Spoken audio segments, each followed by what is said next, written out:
Hey, ioStux here. I want to talk about the two main reasons aim trainers make your aim actively worse, and how you should change your practice routine to address these issues. A quick disclaimer, for simplicity's sake, I'm going to refer to the mouse hand as the right hand and the keyboard hand as the left. If you are left-handed, just flip them around, but saying this in advance makes things a bit easier later down the line. Before we get into this, I'd like to quickly mention this video's sponsor, ioStux.com. If you want to get coached by the #1 private Overwatch coach, head over to ioStux.com and get coached today. Whether you want a live coaching session, a pre-recorded VOD review of your gameplay, or a written assessment of you as a player, there's something for everyone on ioStux.com.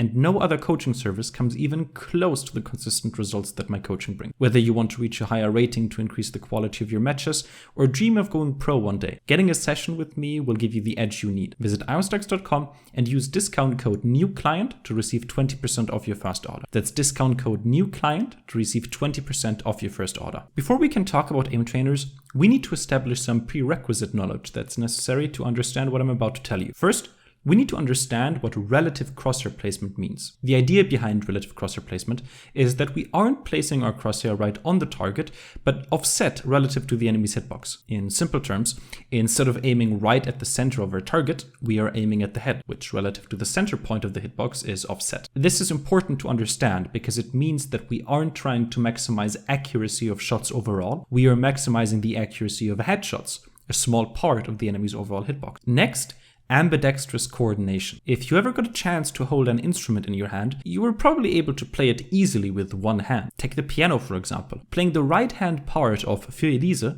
is trivial for anyone who has ever used their hands before. Same with the left hand. But when you are asked to play both hands at once, things get difficult. The hands need to work with each other as one unit to play the piece. Aiming is no different. When we are playing a first-person shooter, the actions of our left hand have a direct impact on our right hand. If you are unsure about what I mean, try playing a round of Overwatch, but you only get to control the mouse, and someone else is controlling the keyboard for you. The better your aim is, the more this experiment will handicap you, because better aim means that your left and right hand are in sync and rely on each other, and once they can't communicate anymore, everything goes to shit. And lastly, target identification. All this really means is that in order to shoot something, we need to be able to keep track of it visually. If someone is throwing a ball in front of you, keeping track of the ball gets easier as the size of the ball increases and as its movement becomes more predictable. Throwing a beach ball through the air is easier to track visually than an erratic mosquito flying through the dark room at night. And that's the important part. If you spend a lot of time hunting down mosquitoes in the night, you'll get better at tracking them visually. But if you are used to tracking beach balls, and you put you into a room with a mosquito,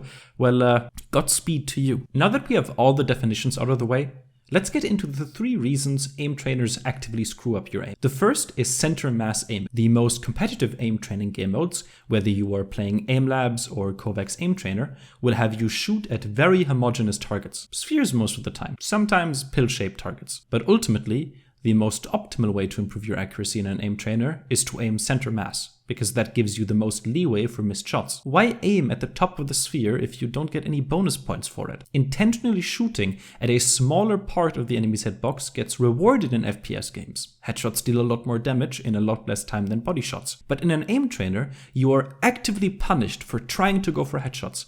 And that sucks so incredibly bad that I am deeply saddened by the culture that surrounds telling novice players that shooting those red spheres will help them click heads in game. Real games reward you for aiming for the head. Aim trainers reward you for aiming center mass. Getting better at aim trainers means getting worse at actually aiming. The average player using aim trainers almost always is a body shot machine in real shooters. Next, aim shooters are completely monodextrous, meaning that in the most competitive game modes, you aren't moving at all. You're stationary. This is a problem because your right hand is so used to being alone and uninterrupted that it unlearns how to work around the other hand. So if you spend an hour aim training, your left hand doing absolutely nothing, and then you jump into a real game, your right hand will get thrown off balance by your left hand all the time. Your right hand sees a target and flicks a certain distance. In an aim trainer, that shot would land, but in game you are strafing. So while your right hand was flicking, your left hand was moving left. Bam.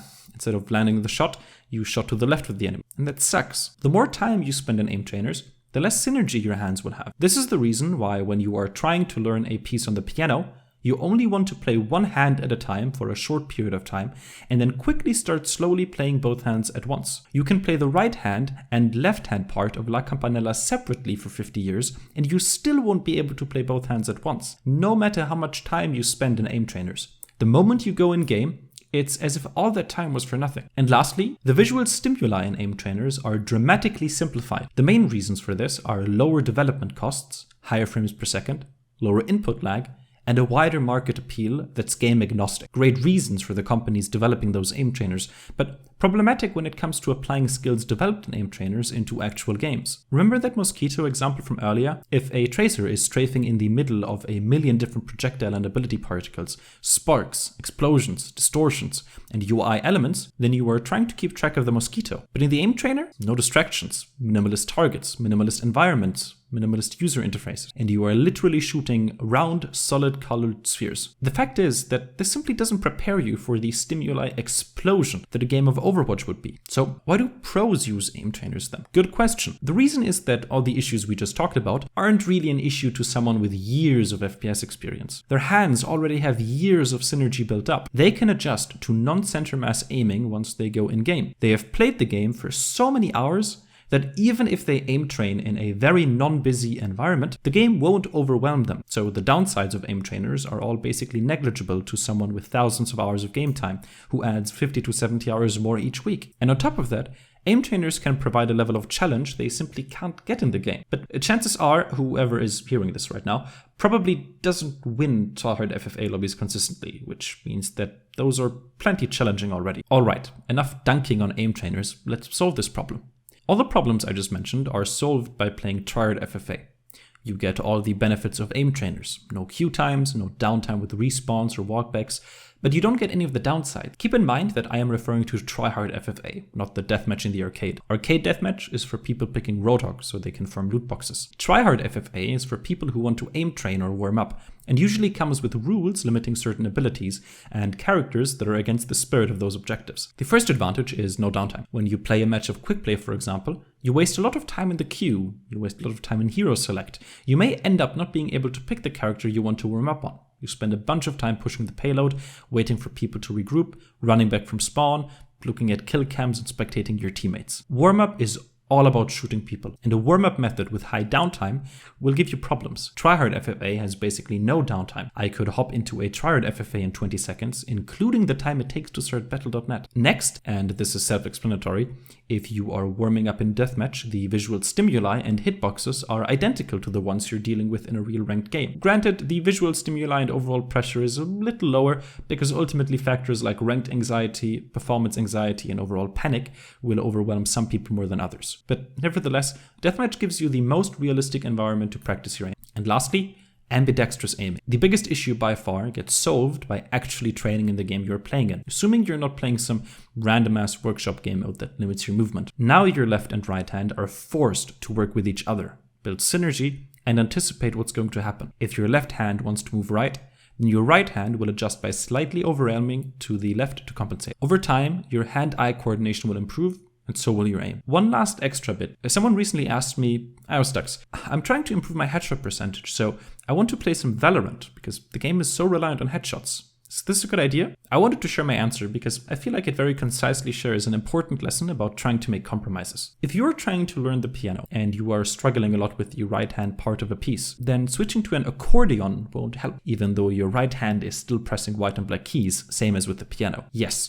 Valorant is very headshot heavy, but even if we look past other factors like insane downtime due to the game's structure and pace, the movement in that game is so different that any synergy between hands built in it wouldn't transfer over to Overwatch. If you like this video, make sure to check out my coaching services on ioStux.com and my huge Discord community in the description. Also make sure to like, comment, and subscribe. My name is ioStux, and I'd like to thank you for learning.